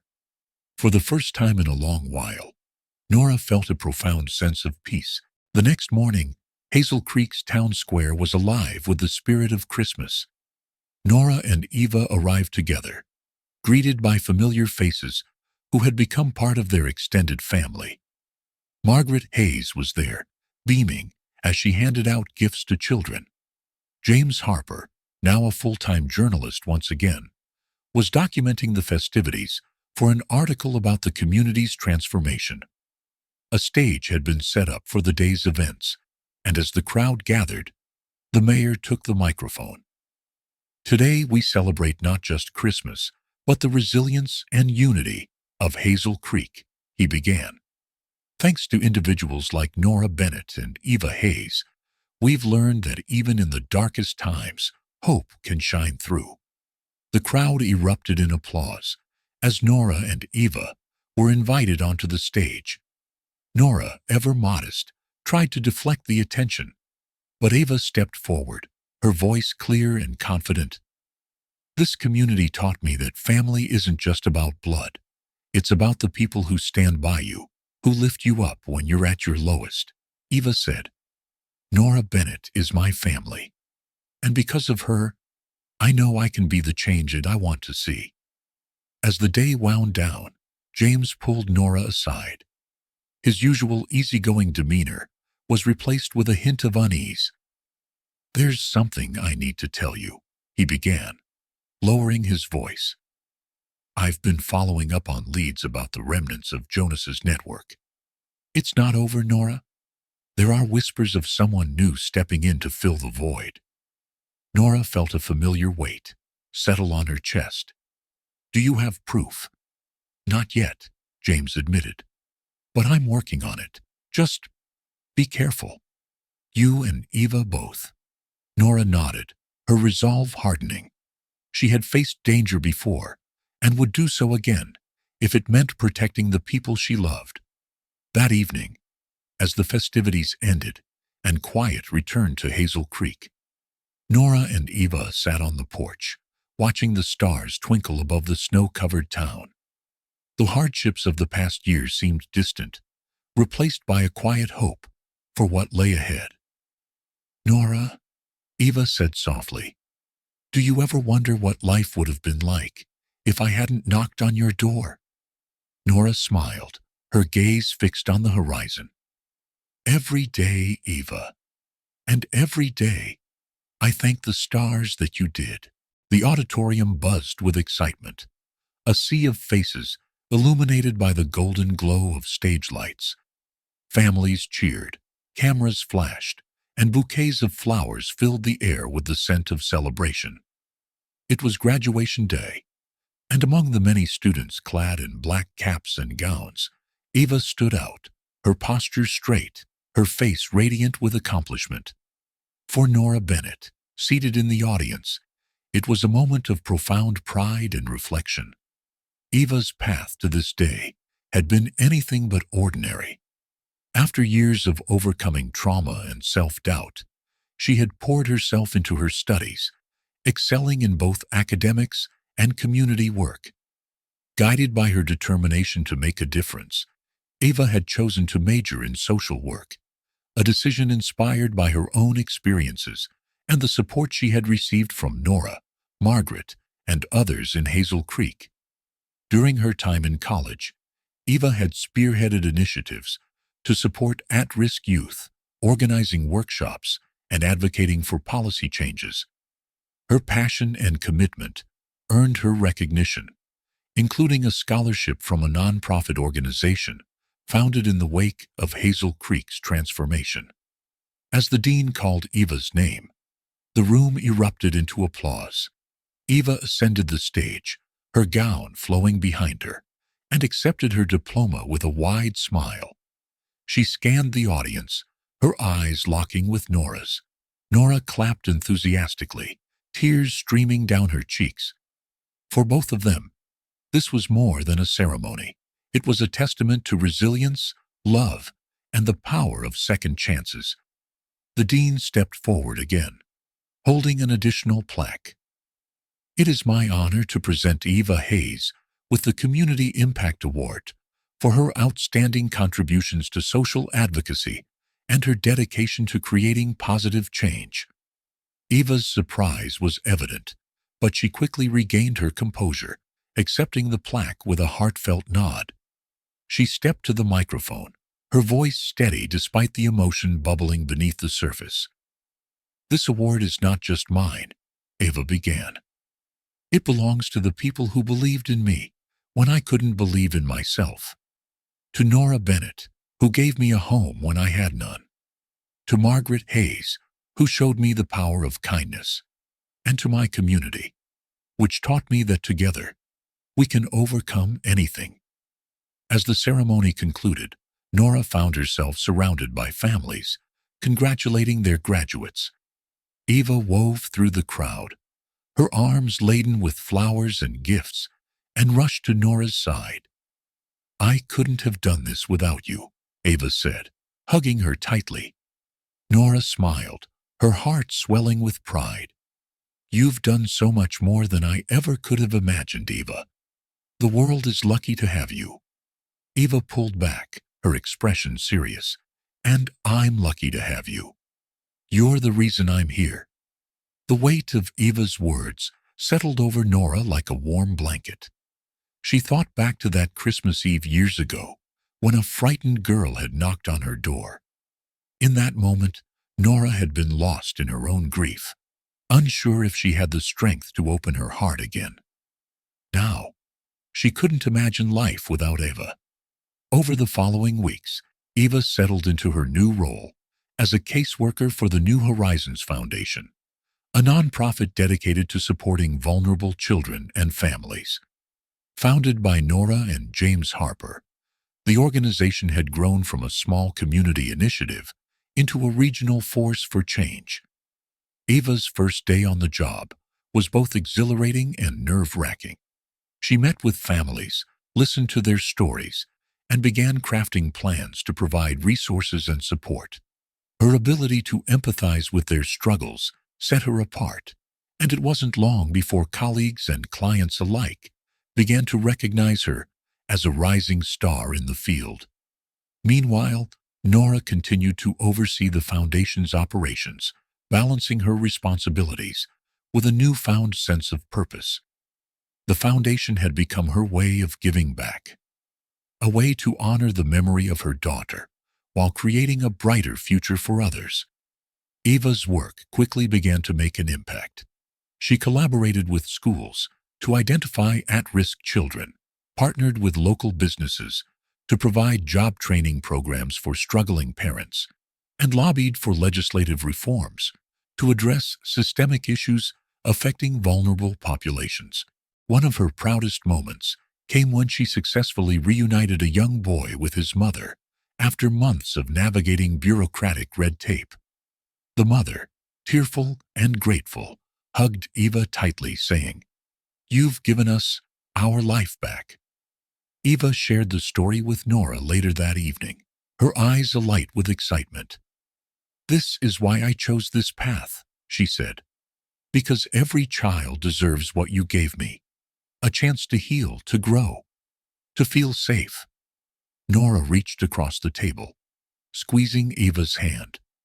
"And you're giving them that chance, Eva. You're changing lives." To celebrate Eva's graduation and new career, the foundation hosted a gala, inviting donors, community leaders, and the families they had helped. The event was a testament to how far they had come, with speeches highlighting the foundation's achievements and plans for the future.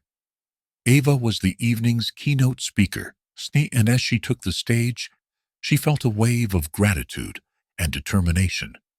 She shared her story, emphasizing the importance of resilience, community, and the power of kindness. "We all have the ability to make a difference," Eva concluded. "Sometimes it's as simple as opening your door to someone in need. That single act of compassion can ripple outward, creating change far beyond what we can imagine."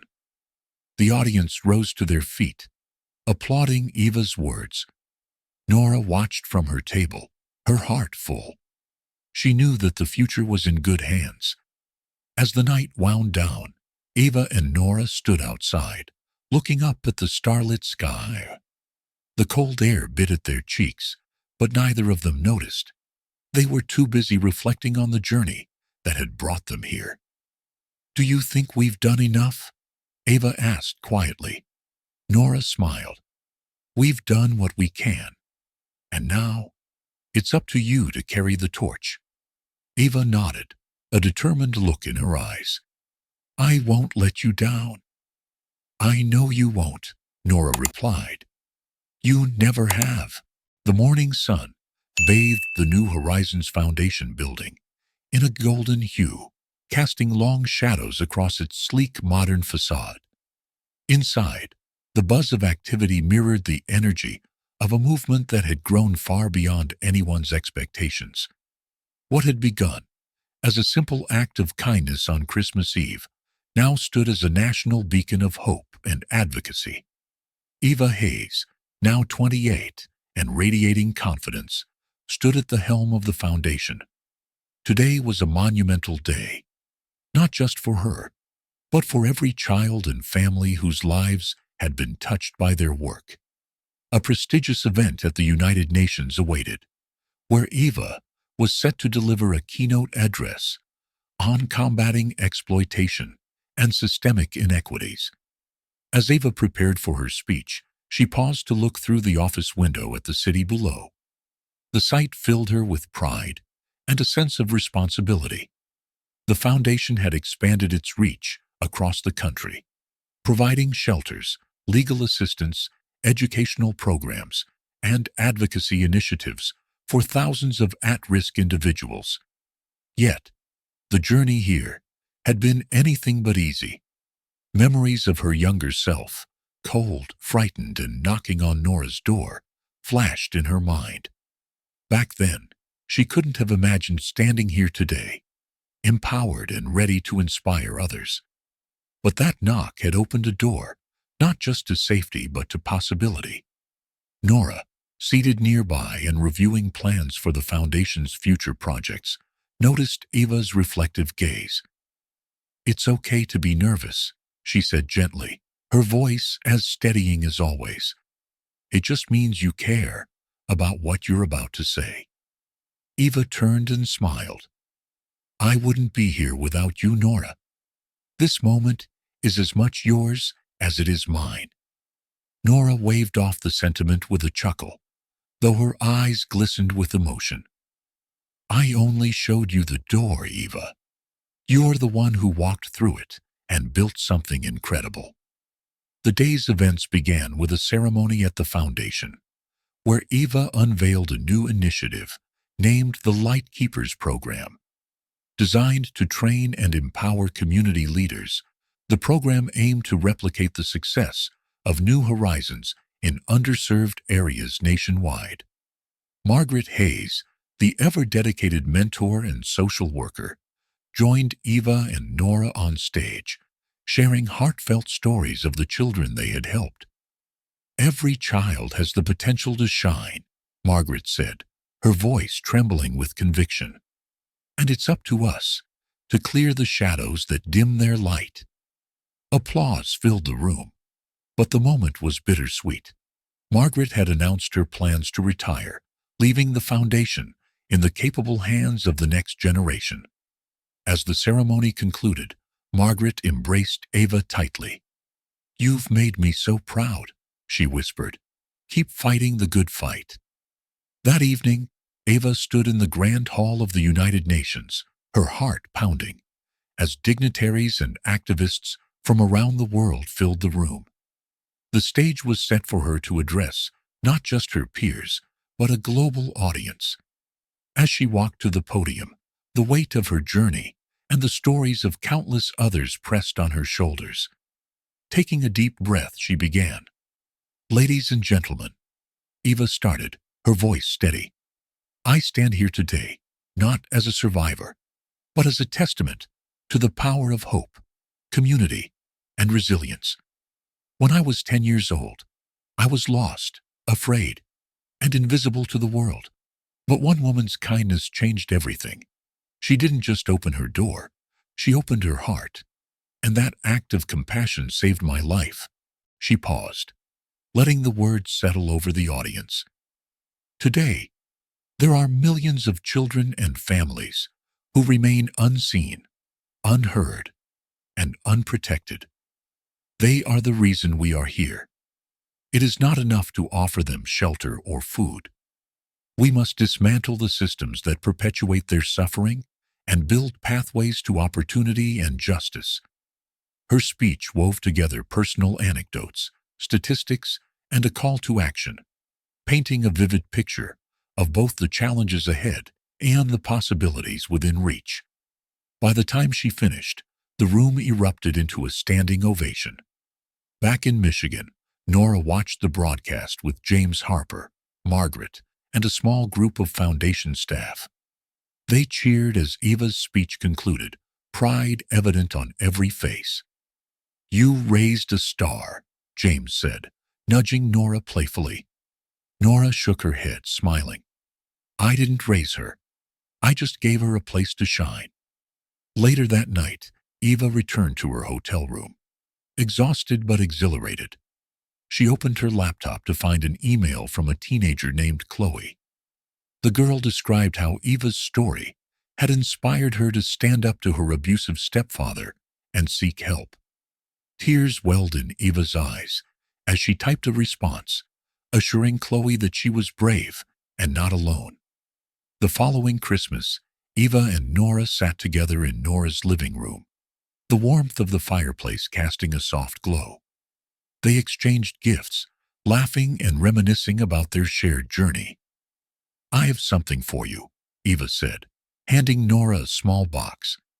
Inside was a silver pendant, shaped like a key. Inscribed on it were the words, "To the one who opened the door." Nora's breath hitched as she read the inscription. "Eva, this is beautiful." "Thank you, no," Eva said, her voice firm. "Thank you for everything." As the foundation celebrated its 15th anniversary, Eva announced plans to expand internationally, partnering with organizations in developing countries to combat child exploitation on a global scale. The Lightkeepers program had already trained hundreds of advocates, and its impact continued to grow. Meanwhile, Nora transitioned into a quieter role, serving as an advisor and mentor while enjoying a well-earned rest. She spent her days gardening, reading, and occasionally visiting the foundation to marvel at its growth. In her final public appearance, Nora joined Eva at the dedication of a new community center in Detroit. The center bore a simple but powerful name, the Bennett Hayes Center for Hope. The story ends with Eva narrating the lessons she's learned. We often underestimate the power of one act, one decision, one moment of courage. But those are the moments that change lives and the world. As the credits roll, the final image is of a new child knocking on the foundation's door, greeted by a warm smile and an open hand. The cycle of hope continues, proving that even the smallest light can dispel the deepest darkness. Thank you for joining us on this heartfelt journey. Nora and Eva's story reminds us that even the smallest act of kindness can ripple out and change lives forever. But what about you? Have you ever witnessed or experienced a moment of compassion that left a lasting impact? Share your story in the comments below. We'd love to hear it. And don't forget to subscribe to our channel for more powerful tales of resilience, hope, and transformation. There's so much more to come, and you won't want to miss the next story that might just inspire you in ways you never imagined. Together, let's keep spreading the light. See you in the next chapter.